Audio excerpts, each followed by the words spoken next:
नमस्कार, मैं तपन देव। जय हिंद, जय एफसीआई। आज मैं एक नया मॉडल लेके आया हूँ एफसीआई का ऊपर में। एफसीआई का जो अभी डिस्ट्रीब्यूशन सिस्टम है, इसका ऊपर में मेरा थोड़ा फोकस है। इसको और कितना अच्छा किया जा सकता है इसका ऊपर मेनली मेरा फोकस है। इसका इनपुट और आउटपुट का ऊपर में, इसका आउटपुट में हम लोग सेविंग्स जो मनी है, उस मनी को इंडिया का जो 20 करोड़ जनता रात को बिना खाए खाली पेट सोया रहता है, इन लोगों को खाना कैसे पहुंचाया जा सकता है, इसका ऊपर में ये मॉडल डेवलप किया हो। आइए हम लोग कोशिश करते हैं इसको समझने के लिए। एफसीआई डिस्ट्रीब्यूशन सिस्टम मिशन बेलीफुल, मेरा प्रोजेक्ट का नाम है मिशन बेलीफुल। अभी एफसीआई का जो 3 लाख टन जो चावल और गेहूँ खरीदता है, उसका ऊपर में क्या क्या जरूरत पड़ता है। पहले तो जूट बैग का जरूरत है, एक जूट बैग का। उसके बाद में उसको चावल पैकिंग करने के बाद में फिर मंडी हाउस से फिर ट्रक लोडिंग अनलोडिंग, फिर ट्रक से फिर ट्रेन में लोडिंग अनलोडिंग, ट्रक से फिर ट्रेन से फिर ट्रक में लोडिंग अनलोडिंग होके फाइनली एफसीआई गोडाउन में ये सामान को धोके लाया जाता है। फिर एफसीआई से ट्रक लोडिंग अनलोडिंग करके फिर डिस्ट्रीब्यूटर पॉइंट से फिर लोडिंग अनलोडिंग करके शॉपकीपर, फाइनली कार्ड होल्डर को ये सामान मिलता है। तो इसके लिए ये डिस्ट्रीब्यूशन आउटपुट सिस्टम को मैं और थोड़ा तंदुरुस्त करने के लिए ये मॉडल को डेवलप किया हूँ। जैसे अभी ये एफसीआई गोडाउन है, ये भी एफसीआई गोडाउन है। ये गोडाउन का अंदर में एक फनल सिस्टम मेरे को डेवलप करना होगा। जैसे ये मिनी स्टोर है, कन्वेयर बेल्ट का सहारे ये फनल में ये चावल को गिराया जाएगा और फिर जो वेंडिंग मैन में इसको यूटिलाइज किया हो, वेंडिंग मैन से फिर फाइनली कार्ड होल्डर का पास आएगा। फिर देखिए ये जो नया डिजाइन डेवलप करने का साथ साथ इसमें क्या क्या एडिशन करना पड़ेगा। FCI digital distribution system output, FCI emergency number एक रहेगा, उस नंबर को 639 में लिया हो। 639 का इसका जो लॉजिक है, ABCDEFGHI, C का 3 हो गया, F का 6 हो गया, 9 का I का 9 हो गया। फिर रेशन कार्ड का एक ऐप बनाना होगा, रेशन कार्ड ऐप से फिर स्मार्ट कार्ड में उसको डाइवर्ट करना होगा। फिर जूट बैग को हम लोग रीयूज़ कर सकते हैं, जिससे काफ़ी सारे हम लोग को जो रुपया है उसमें सेविंग्स होगा। FCI model new operational tank जो आपको पहले दिखाया, वेंडिंग में नेटवर्क सिस्टम जो इसमें डेवलप करना जरूरी है, रेशन कार्ड होल्डर। फिर इसमें और एक चीज़ में जुड़ना पड़ा, 10 रुपीज़ कॉइन्स जो आजकल आदमी लेने से इनकार करता है, उसको इसमें रिसर्कुलेट कैसे किया जा सकता है। फाइनली एफसीआई बेलीफुल का उसको नाम देने का पीछे काफ़ी कारण है। और मील पर प्लेट का जो कॉस्टिंग आएगा सेविंग्स मनी से 10 रुपीज़। नेक्स्ट अभी आता है हम लोग इसमें एफसीआई का जो जूट बैग का कॉस्टिंग आता है, इस कॉस्टिंग का ऊपर थोड़ा कैलकुलेशन है।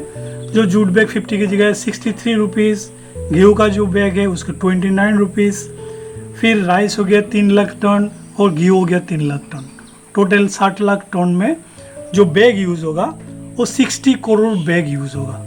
60 करोड़ बैग चावल में और 60 करोड़ बैग गेहूँ में, उसका जो टोटल अमाउंट होगा 6329 equal to 55 crore 20 lakh rupees only. आइए अभी एफसीआई के लिए जो भारत सरकार ने चावल और गेहूँ खरीदता है, 3 लाख टन चावल और 3 लाख टन गेहूँ प्रति वर्ष खरीदता है, उसका अमाउंट क्या गिरता है उसका समझने की थोड़ा कोशिश करते हैं।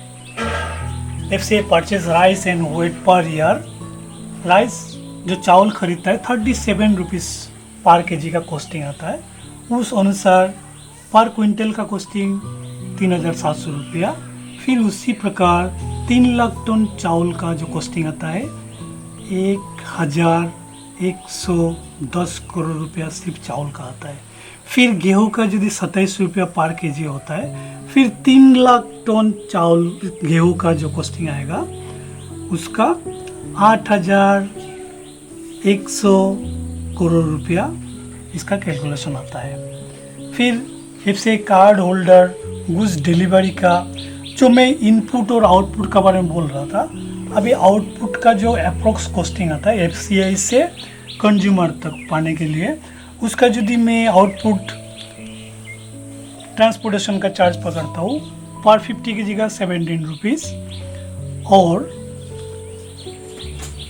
फिर ट्रक लोडिंग अनलोडिंग का फिर 10 रुपीज़, फिर डिस्ट्रीब्यूटर पॉइंट तक आने के लिए फिर लोडिंग अनलोडिंग 10 रुपीज़, फिर 50 kg जूट बैग का 63 रुपीज़, फिर डिस्ट्रीब्यूटर पॉइंट और शॉपकीपर कमीशन यदि मैं 5% पकड़ता हूँ, फिर आता है 50 kg का 185 रुपीज़, फिर 100 kg का कॉस्टिंग आता है 570 रुपया।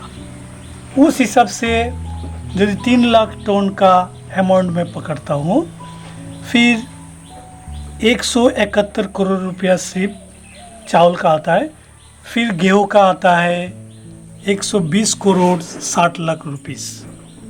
फिर आइए इधर में यदि उसका मैं रैंडम कैलकुलेशन करता हूँ, उसके लिए जो इनपुट और आउटपुट का बारे में बताया था, FCI गोडाउन तक आने के लिए वो 6 टाइम लोडिंग अनलोडिंग होता है, फिर FCI से कंज्यूमर तक पहुँचने के लिए 3 टाइम, उस हिसाब से उसको 9 टाइम पकड़ा हुआ, 6 + 3 = 9।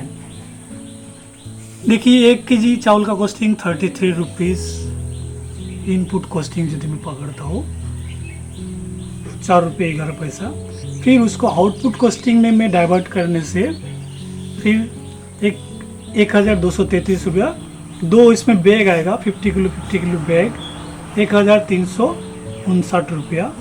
फिर उस हिसाब से यदि मैं कैलकुलेशन करता हूँ 3 लाख टन चावल का, उसका 4770 करोड़ रुपीस आता है। फिर गेहूँ का पकड़ लीजिए, गेहूँ का रुपीज़ वो 27 रुपया करके फिर 2 बैग आएगा, इसका कैलकुलेशन हो गया 2774 करोड़ रुपया। इसमें यदि मैं रैंडम कैलकुलेशन करूँगा फिर आगे जाके मैं इसको दिखाता हूँ। FCI mission bellyful savings money invest in several part. उसके लिए क्या क्या होगा, एम्प्लॉयमेंट जनरेट होगा, फिर फ्रूट प्लांटेशन में उसको इन्वेस्ट किया जा सकता है, चाइल्ड हेल्थ एंड एजुकेशन के ऊपर में, food park and mega kitchen, ready food vending van network. ये अभी आगे जाके 20 करोड़ जो जनता है उनके लिए ये सिस्टम बहुत ज़रूरी है। 20 करोड़ जनता का यदि मैं 10 रुपीज़ पर प्लेट का मैं कैलकुलेशन करता हूँ, फिर 200 करोड़ रुपया, इस 200 करोड़ रुपया ये टोटल अमाउंट से हम लोग को इजीली निकाल आएगा बोल के मेरे को लगता है। Thank you.